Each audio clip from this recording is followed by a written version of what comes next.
আসসালামু আলাইকুম ওয়া রাহমাতুল্লাহ। আজ আমরা শুনব এমন এক ইতিহাস যা ইসলামী উম্মার জন্য সবচেয়ে বড় শিক্ষা আর আল্লাহর সাহায্যের স্পষ্ট নিদর্শন, বদরের যুদ্ধের সত্য কাহিনী।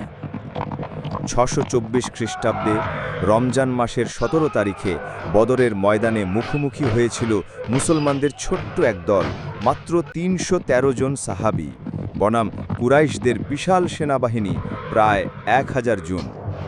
মুসলমানরা সংখ্যায় কম, অস্ত্রেও পিছিয়ে, অনেকের হাতে একটি করে তলোয়ারও ছিল না, কিন্তু তাদের অন্তরে ছিল একমাত্র ভরসা, আল্লাহর উপর ঈমান।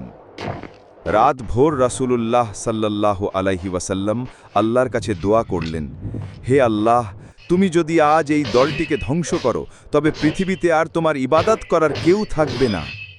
সেই মোনাজাতে চোখের পানি ভিজিয়ে দিল নবীজির চেহারা, আর আল্লাহ তাআলা কোরআনে প্রতিশ্রুতি দিলেন, আমি তোমাদের সাহায্য করব হাজার হাজার ফেরেশতা প্রেরণ করে। সূরা আলে ইমরান 124 ও 125। যুদ্ধ শুরু হলো। মুসলিম বাহিনীর সামনে দাঁড়ালেন সাহসী সাহাবীরা, হযরত হামজা রাদিয়াল্লাহু আনহু, আলী ইবনে আবি তালিব রাদিয়াল্লাহু আনহু।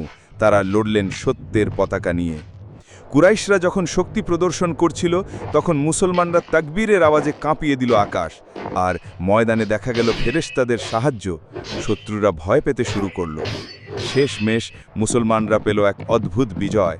70 জন শত্রু নিহত হল, 70 জন বন্দী হল, আর মুসলিম বাহিনীর শহীদ হল মাত্র 14 জন। এই যুদ্ধ প্রমাণ করল, সংখ্যা নয়, শক্তি নয়, আল্লাহর সাহায্যই আসল বিজয়ের চাবিকাঠি। বদরের এই কাহিনী আমাদের শেখায়, যখন হৃদয় ভরসা রাখে আল্লাহর উপর, তখন অসম্ভবও সম্ভব হয়ে যায়। ভিডিওটি ভালো লেগে থাকলে আলোর পথের পরশ সাবস্ক্রাইব করুন, লাইক, শেয়ার করুন। আল্লাহ হাফেজ।